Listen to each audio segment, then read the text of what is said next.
What if being a man had absolutely nothing to do with toughness and everything to do with truth, tenderness, and being fully you? Today, for me, I am redefining what it means to me to be a man. Let's talk about it. Loving me unconditionally. Hello, my freedom walkers. Today is day 28 of this 30-day challenge in loving me unconditionally. On today, I am exploring this bold and brave journey of redefining my manhood from the perspective of from me as being a gay black man, right? Um, we're going to talk about those traditional scripts of masculinity that really never felt like home. And I want to reclaim what being a man means to me. Now, this may not be for anybody else in the world. And I'm definitely not saying that this is one size fits all. I'm just saying this is for me. I'm not speaking for an entire culture of people. I'm not speaking for the black male race, black man, or to black race, or to the black gay man, or to anybody else. This is 100% strictly from my perspective, what I've been through and what I am applying to my life. Okay. Um, there's a lot of toxic myths that I was taught growing up. Don't cry. That's a sign of weakness. Don't feel. Show yourself to be tough at all times. And don't show weakness. In other words, that really meant don't show vulnerability because people are going to treat you like you're weak or like you're a punk, right? The pressure to perform these gender roles is astonishing, right? Um, because you want to fit in, you want to be like everybody else. You don't want to be a. You didn't. I didn't want. I didn't want to be a misfit or to be picked upon or to be looked down upon. Like I saw other guys. You had your DL guys. If people don't know what DL means, like down low guys who portray themselves to be like masculine and tough and loving girls, and but really on the backside, they were actually having sex with guys, other guys, or they really were attracted to guys. Yeah. However, there were guys who were just naturally just feminine guys, and they hung around girls most of the time. Um, but they were bullied so badly.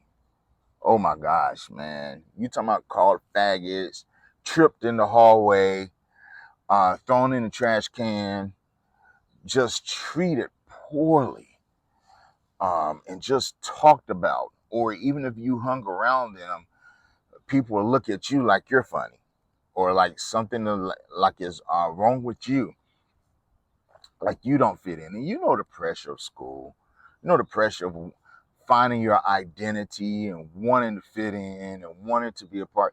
Now, this actually went outside of um, high school as well, even whenever in real life situations, even in the church, if there was a guy who was feminine or whatever, the tambourine players or whatever the case may be. And that's a big thing now that I hear about. Like, oh, I even saw a YouTube video recently or some video, social media somewhere, where like the preacher said, there will be no men in my church playing the tambourine. And I'm like, oh my gosh, if you look back like thousands of years, that was like one of the instruments men used and was playing the tambourine. All of a sudden is considered like you're a homosexual, you're going to hell, and I don't want nobody feminine. I want everybody to be masculine around me, you know. Anyways, I that whole persona or that whole expectation to be a certain way and act a certain way has really, really disconnected me a lot of times from the Black community and a lot of other people.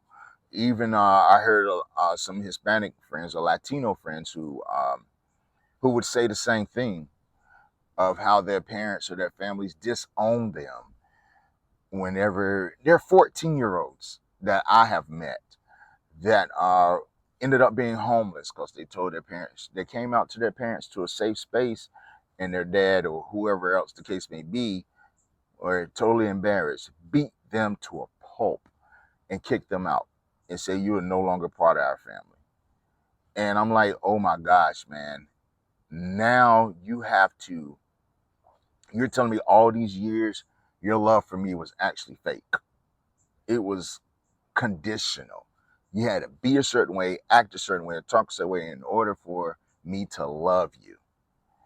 And that's all this whole topic is, as well as about redefining who you are or who I am and what manhood means to me.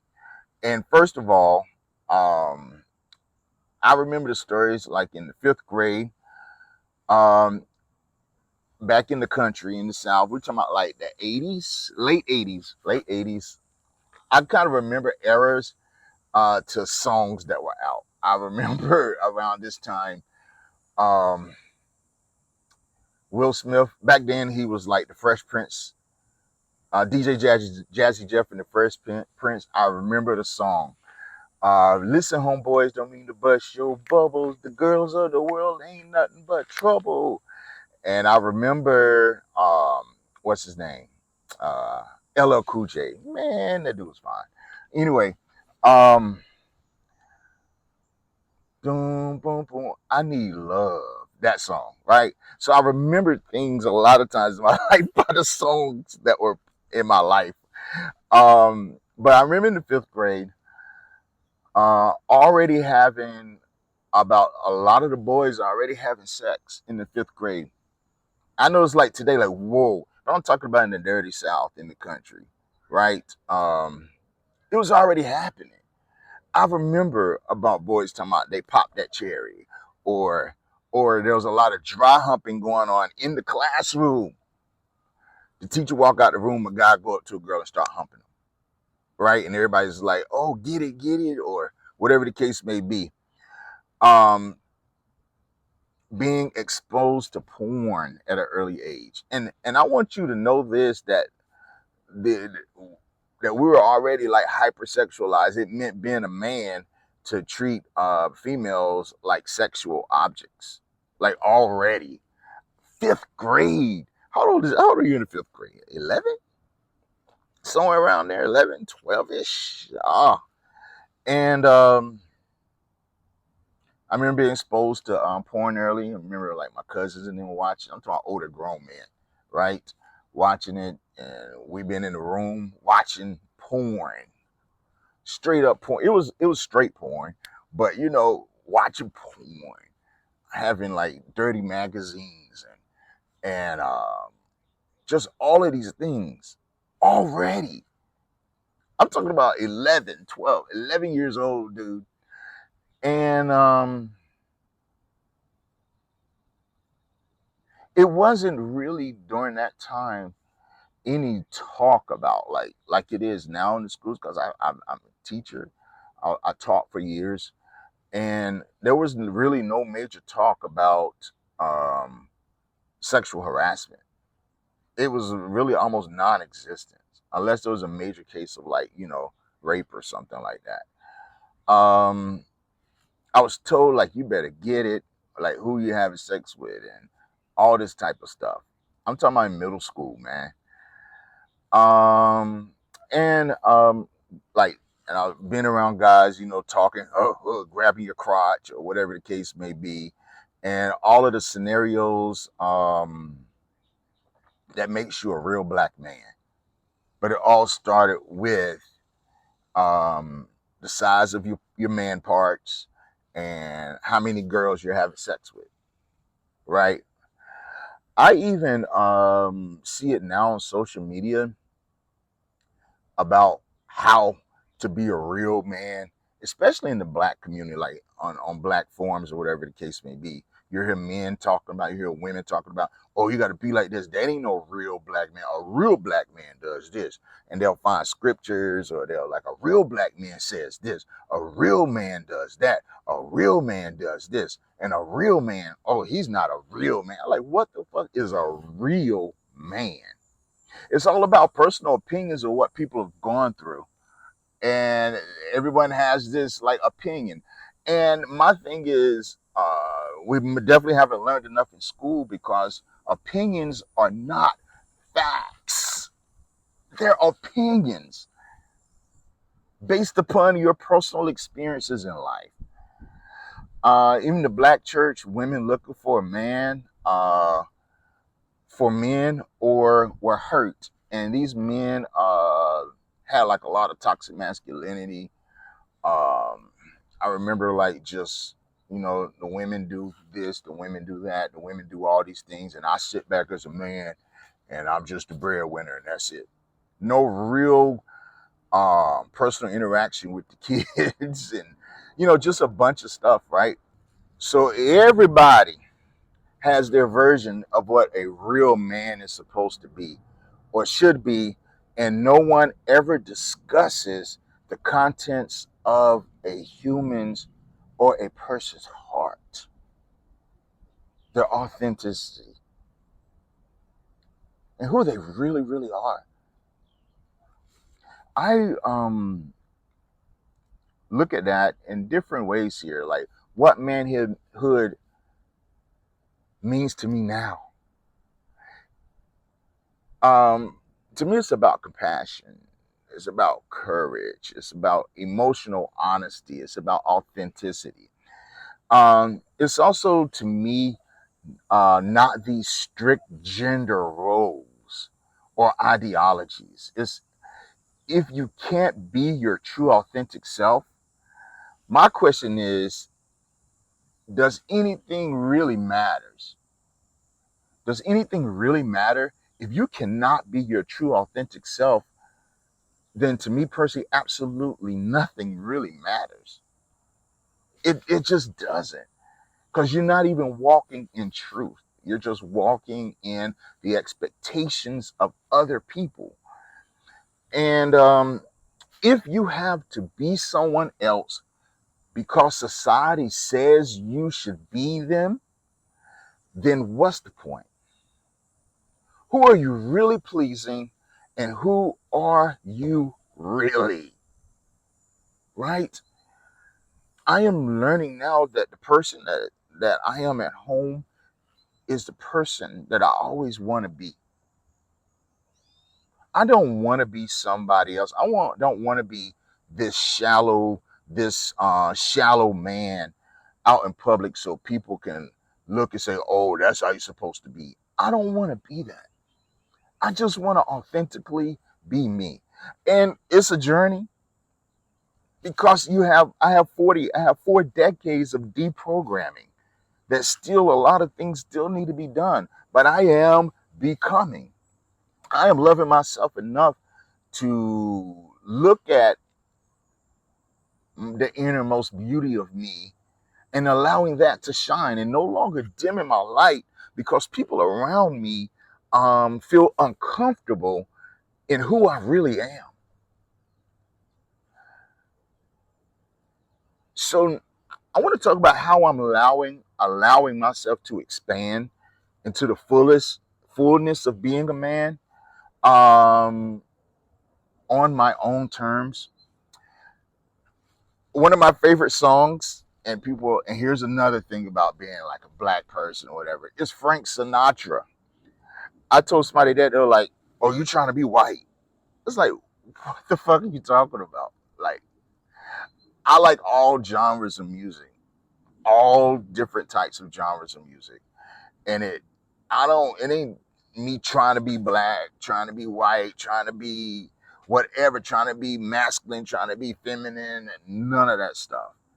It's just me wanting to be me. And Frank Sinatra has this song, "I Did It My Way."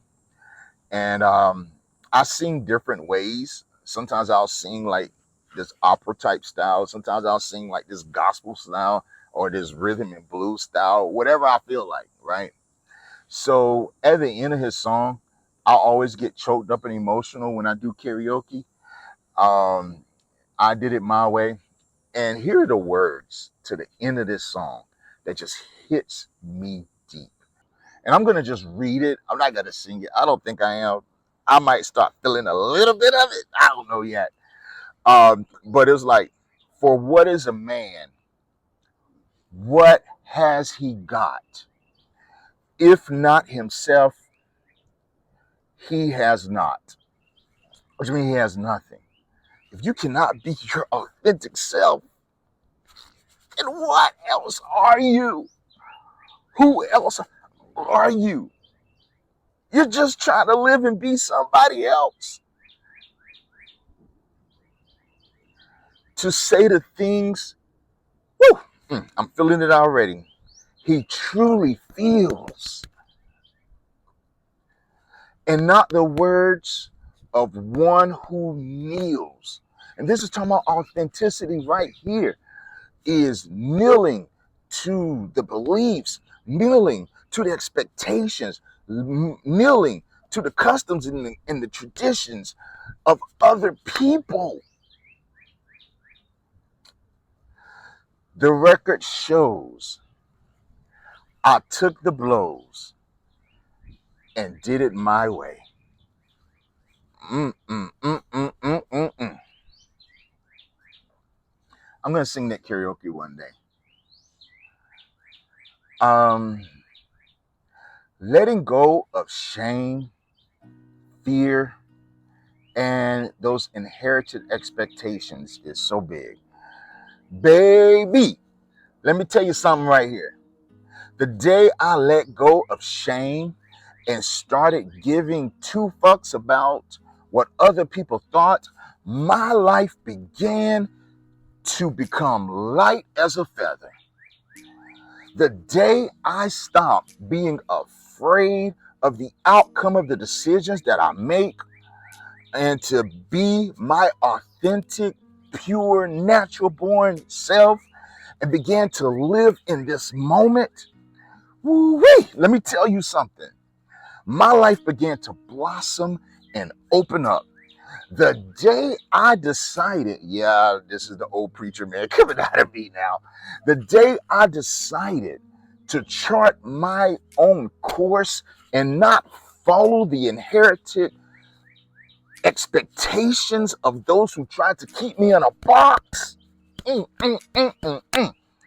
Boy, oh boy, let me tell you something. Joy and peace began to fill those empty voids in my life.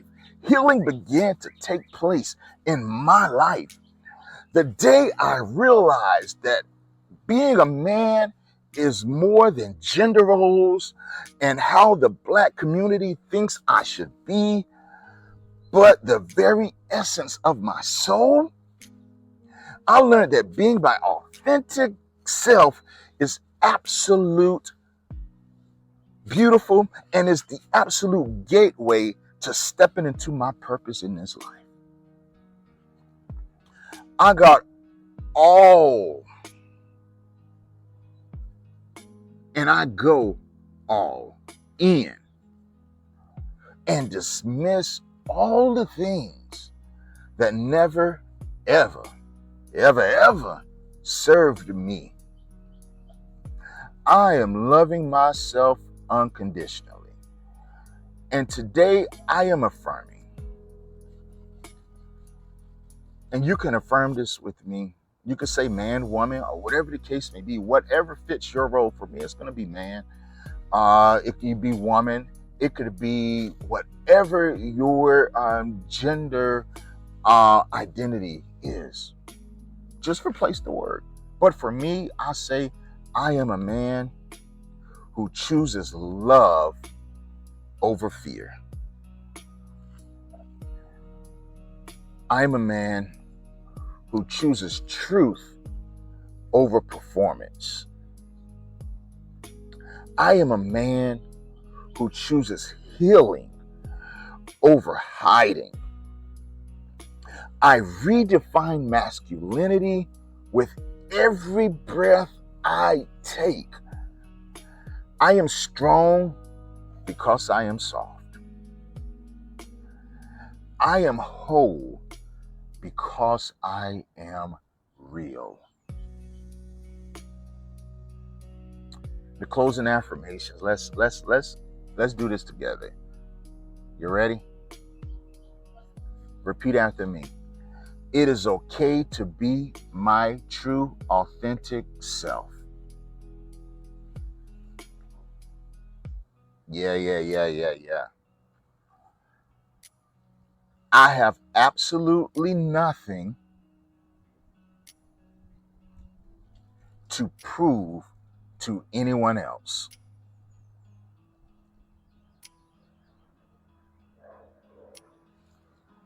I can't be anyone else. I can't be anyone else. I can only be me. I choose to walk in my truth, which is the gateway to my freedom. Last one. I choose to love myself unconditionally. Let's rewrite these rules. Let's rewrite the rules for our own lives. Let's take back our sovereign power to walk in self-love. Let's take back our sovereign power to live life to the fullest. Let's take back our sovereign power over our lives to love ourselves unconditionally. Whew. This is J Love and Loving Me Unconditionally. Like, subscribe, follow, share, and let's take this journey, this beautiful journey of loving me unconditionally together. I love you, and there's nothing you can do about it. You deserve love, baby. Have a great day. Bye-bye. Loving me unconditionally. Loving me unconditionally. Through the fire, through the storm, I found the truth inside of me. Loving me unconditionally. Loving me unconditionally. No more shame, no more fear. I'm exactly who I'm meant to be.